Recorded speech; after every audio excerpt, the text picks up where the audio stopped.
Si tenemos un motor de combustión interna en una planta de cogeneración, hay 43 tareas que tenemos que realizar todos los días en estos motores.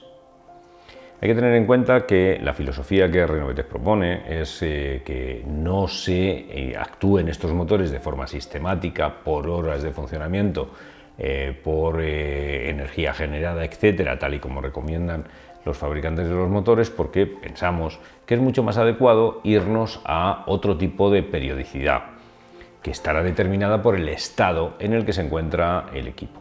Ese estado lo vamos a decidir en cuanto a 4 tipos de condiciones. Por un lado, las inspecciones que vamos a realizar a diario en el motor, las inspecciones que vamos a realizar de forma constante mediante nuestro SCADA o el sistema que extrae los datos con instrumentación online y que después tenemos que analizar, las inspecciones detalladas que hacemos cada cierto tiempo, que son iguales que las inspecciones diarias, pero mucho más profundas, con algunas tareas adicionales que se hacen con carácter mensual o trimestral.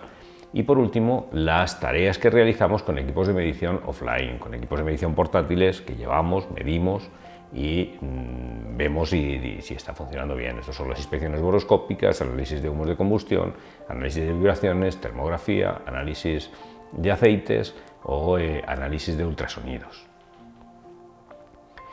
Pero vamos a la primera de esos elementos, el primero de esos elementos de diagnóstico, que son las rondas diarias que hacemos en estos motores. Pues creemos que hay 43 tareas que tenemos que realizar a diario. ¿Cuánto tardamos en hacerlas? 20 minutos. Pero tenemos que dedicarle 20 minutos a cada uno de nuestros motores para ver que efectivamente están funcionando bien, y tenemos que hacer un seguimiento de cómo son cada uno de estos parámetros. Fijaros que va a ser relativamente sencillo hacerlo. Repasemos la lista de las 43 cosas que tenemos que hacer. Estamos pensando en un motor que está containerizado, que está dentro de un contenedor, y dentro de ese contenedor nosotros vamos a mirar el techo, vamos a mirar por fuera, vamos a mirar en el interior del contenedor. Pues empezamos mirando el estado de puertas y accesos al motor. Pues tenemos puertas laterales, tenemos puertas frontales. Verificar que no hay elementos sueltos, rotos, desmontados, golpeados o deformados en la zona del techo. Verificar que los ventiladores del aerorefrigerador están operativos. Verificar que no hay elementos sueltos, rotos, desmontados, golpeados o deformados en el interior. Abrimos, entramos dentro y vemos estas cosas. Verificamos ausencia de fugas de aceite y de agua. Verificamos ausencia de olores anormales. Los olores tienen que ser los razonables, no tiene que oler a quemado, no tiene que haber olor a gas, etc. Verificar ausencia de síntomas de corrosión en elementos interiores del contenedor. Entramos dentro, vemos que no hay nada corroído. Verificamos el estado de los aislamientos. Hay zonas que están muy calientes, que están protegidas por aislantes. Tenemos que ver que se encuentran en buen estado. Anotamos temperatura de entrada y salida de agua al circuito de alta temperatura y de entrada y salida de agua al circuito de baja temperatura. Lo mismo con la temperatura que con la presión. Vemos la entrada, vemos ahora el intercambiador de aceite-agua, el que enfría el aceite de refrigeración. Vemos tanto la temperatura de entrada, la temperatura de entrada de aceite y la temperatura de salida, igual que la temperatura de agua, entrada y salida. Habrá veces en las que tengamos un termómetro, tendremos un elemento visual para ver estas temperaturas, y habrá veces que para la temperatura tendremos que llevar un pirómetro, eso que se llama a veces un termómetro láser, que no tiene nada de termómetro láser, es un termómetro infrarrojo que solo detecta un punto, el láser es el puntero. Bueno, pues tendremos que ir con estos elementos a medir.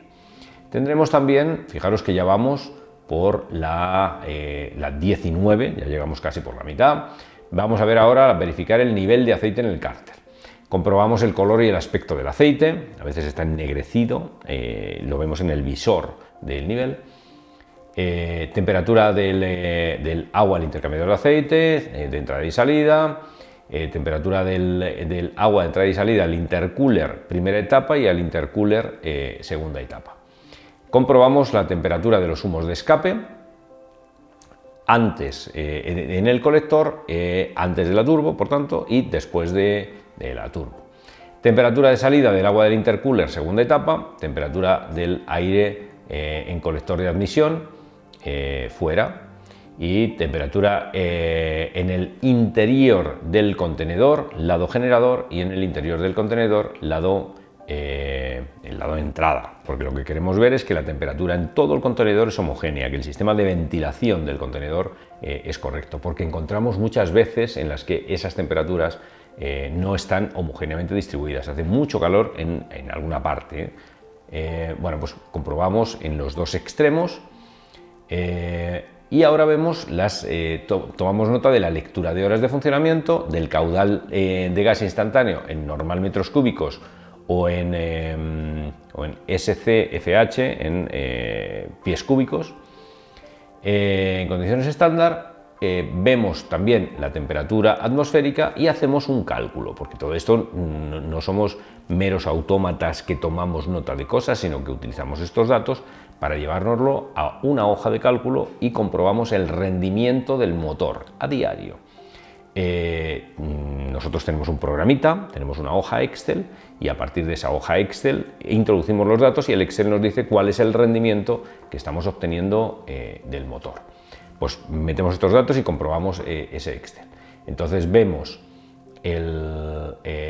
cómo es el rendimiento del motor. Tenemos aquí unos rendimientos que consideramos estándar, porque tenemos aquí en nuestra hoja cómo son esos rendimientos estándar, y vemos cómo es la distribución de energía en el motor, es decir, cuánta energía se va al circuito de alta, al circuito de baja, al circuito de humos, cuánta se queda en el motor, cuánta energía se recibe a través del combustible, y comprobamos también la potencia instantánea que tenemos en el generador, el voltaje de la batería de arranque, el voltaje que da el generador y las temperaturas de entrada de aceite, de entrada y salida de aceite al turbocompresor.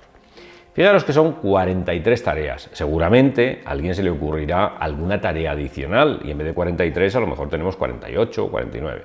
A lo mejor algunos consideran que algunas de estas tareas no es necesario llevarlo a cabo a diario y se puede llevar a cabo semanalmente y dividir esta tarea, esta ronda, en dos, en las diarias y en las semanales.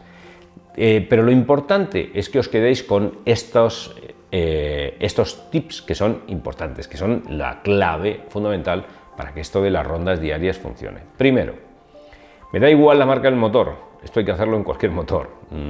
Si el fabricante recomienda menos cosas, pues igual se le han olvidado. Si recomienda más cosas, bueno, pues las anotamos y vemos a ver cuáles son esas cosas y juzgamos si son interesantes o no. En segundo lugar, esto hay que hacerlo en base a una ronda diaria, es decir, hay que hacerlo a diario. Por turno no tiene mucho sentido, pero a diario sí. Entonces a diario vamos viendo cómo es la evolución e incluso podemos graficar, los software habitualmente nos permiten graficar esos valores.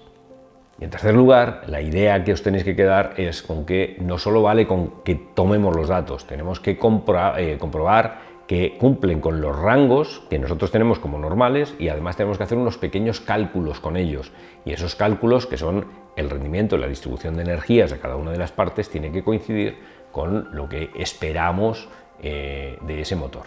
Mantenimiento basado en condición, esa es la clave para mantener en correcto estado los motores. Y el primero de esos elementos de diagnóstico es siempre la ronda diaria de los motores.